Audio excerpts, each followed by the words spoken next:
Disk Space. Votre espace de discussion sur l'Ultimate.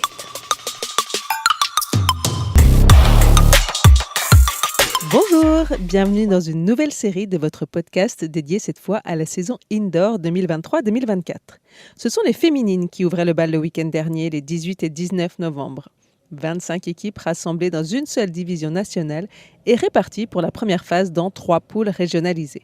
4 équipes de l'Ouest ont renoncé à leur participation cette année. Tchak et Bacchus pour la région nantaise, les Bretonnes d'Anne-Orient à Lorient et le Stade Bordelais alias 33 Tours. Mais on compte quand même une arrivée dans ce secteur, Fusion de La Roche-sur-Yon et 4 dans le reste de la France, les Martiennes dans le sud, les Frises Byzantines en Franche-Comté, Filles en région parisienne et Crazy Lance en Auvergne-Rhône-Alpes. Afin de favoriser l'accès à de nouvelles équipes, la commission féminine de la Fédération française a décidé de maintenir une première phase de compétition régionalisée avec un système de qualification en élite et challenger pour la deuxième phase en fonction des résultats des années précédentes. C'est donc en se basant sur les 8 meilleures équipes des 2 saisons passées qu'une place en élite a été accordée à la poule de l'Est, 2 pour l'Île-de-France, puis 2 et 2 pour chacune des poules de l'Ouest, finalement réduite à une seule poule. Autre nouveauté, les féminines étaient les premières à tester le nouveau règlement indoor acté lors du comité directeur en avril. Autant de sujets qui ont fait débat. On retrouve justement Tech à Lyon pour en parler avec les joueuses de la poule C.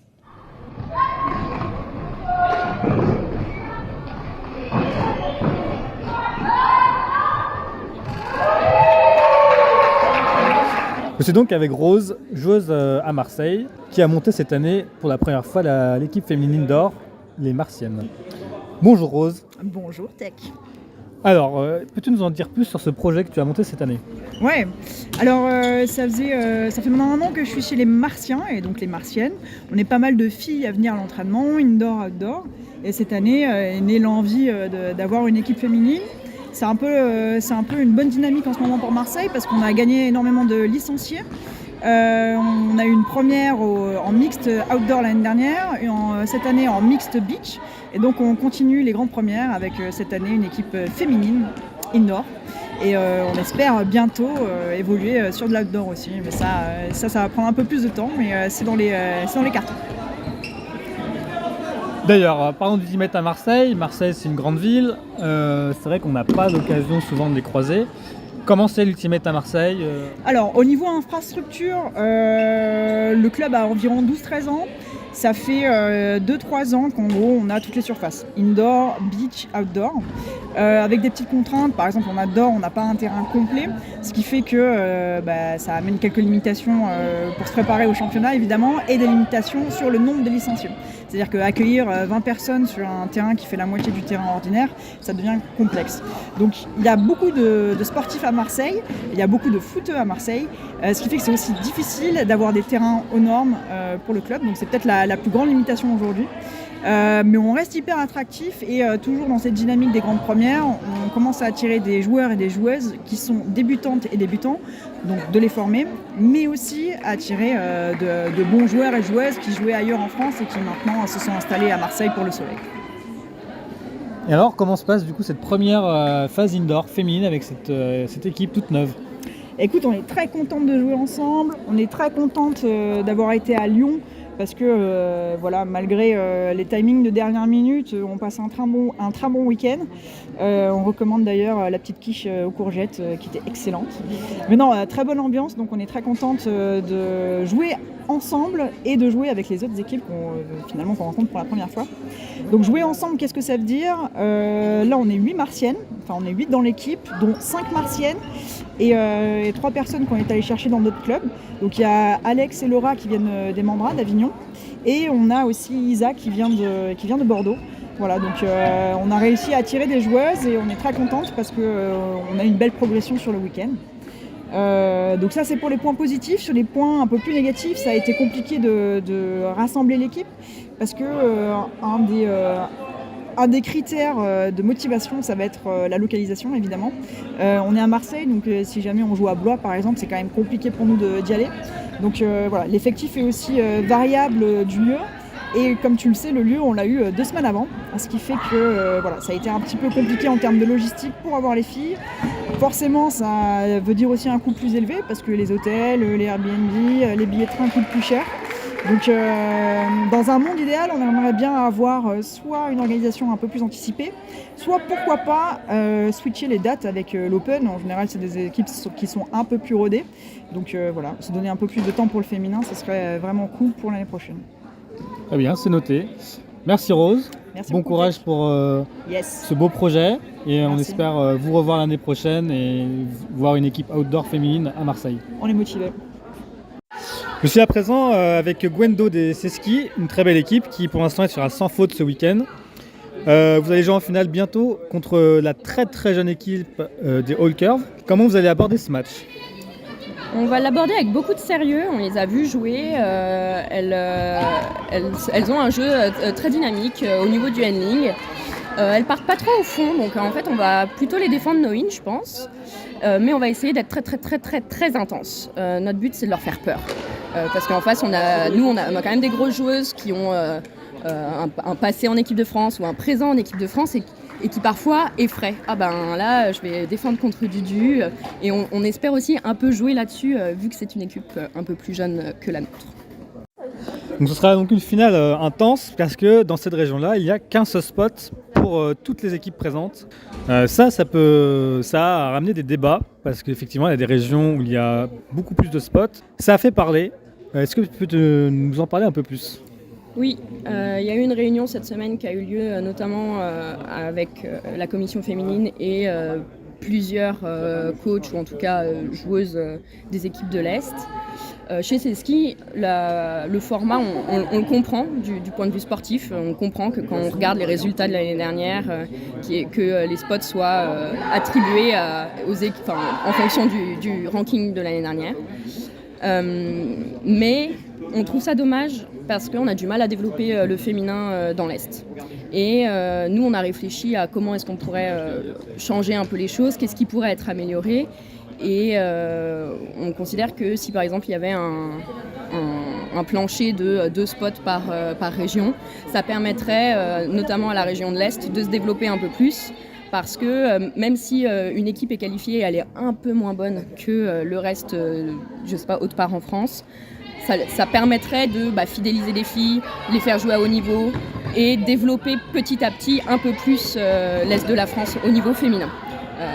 Notre objectif chez Seski, c'est de développer une équipe en outdoor et c'est pas facile d'avoir un nombre de joueuses suffisantes si on ne crée pas une émulation et ce qui pourrait à mon avis passer d'abord par l'indoor et par dire on va faire de la compétition, on va jouer en élite mais il faut rendre les choses accessibles à toutes.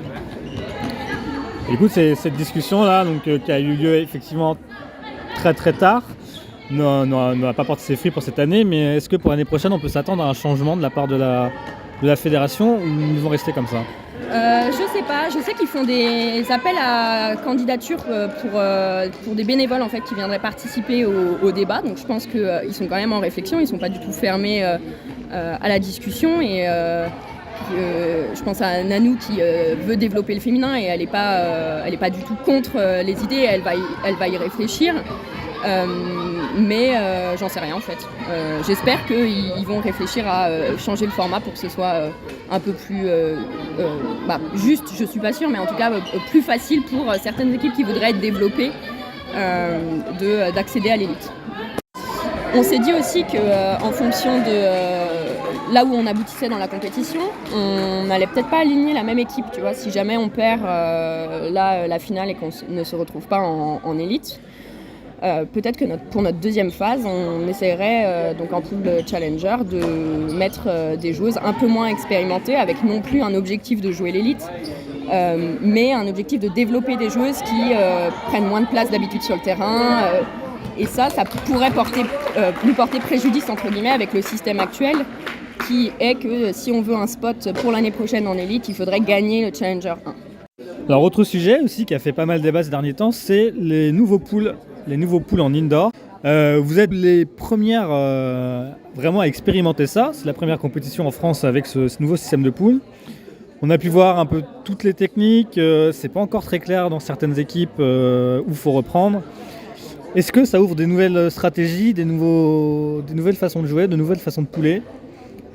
Alors sur les nouvelles façons de pouler, je sais pas parce que je suis pas pouleuse, mais il me semble que ça oblige à augmenter le niveau technique des joueurs et des joueuses. Parce que avant, il suffisait de lancer une grosse saucisse pour engager qui était irrattrapable et on pouvait reprendre un coin et c'était difficile, on se mettait dans une position difficile directement.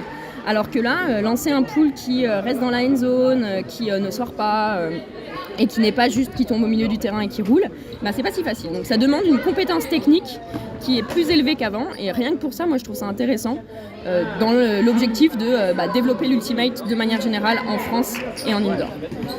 Concernant les équipes de la phase ici, ça m'étonne pas trop que les règles soient confuses parce qu'on a quand même des équipes assez débutantes et pour qui en fait cette compétence technique est difficile à acquérir en si peu de temps.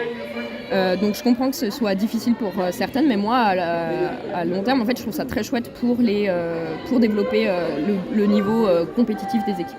Et ensuite, moi ce que j'aime beaucoup c'est le fait qu'il n'y ait plus de drop de pool si tu as une intention de catch. Parce que du coup ça évite de ralentir le jeu et mine de rien c'est quand même agréable de se dire que tu joues un match de 25 minutes et que tu te rapproches de plus en plus de 25 minutes de match, même si c'est pas toujours ça, mais tu te rapproches de plus en plus d'un temps de jeu équivalent au temps de match, alors que quand même surtout nous quand on fait beaucoup de routes pour dire finalement on va vraiment jouer 10 minutes sur le match parce qu'il y a beaucoup d'arrêts de jeu, le temps d'aller chercher le pool, etc. Ça dynamise le jeu, donc moi je trouve ça chouette. Eh ben merci Gwendo, bonne finale, on regardera ça avec attention et on te remercie pour ton temps. Merci beaucoup et merci d'accorder du temps à l'ultimate féminin. Résultat après cette première phase, se retrouvent en poule élite à l'Usarche les Manchottes, les Mrs Freeze, RFO et Ladies Jets issus de la poule A. Elles affronteront Yaka, Lady Disc et Fury de la poule B, ainsi que Ceskidis tous issus de la poule C. Ce sont les Tsunamis de Nemours qui accueilleront les équipes de la poule Challenger 1 avec Frisgo, Magic Disc, Phoenix, F-Sisters, All Curve, les Disjonctés et Freeze Byzantine. Enfin, c'est à Lyon que se retrouveront les joueuses de Challenger 2, Fusion, Miss Sunshine, Révolutionnaire, Fielis, Martienne, Explosive, les Fenottes, Chambermont Disc et Crazy Lance. Si l'enjeu peut paraître moindre dans ces poules Challenger, ce sont pourtant elles qui vont aussi déterminer les places attribuées l'an prochain. Pour conclure ce reportage, je vais vous faire profiter de l'ambiance ici dans ce gymnase, de cris de guerre du club d'Aix-en-Provence, les Explosifs.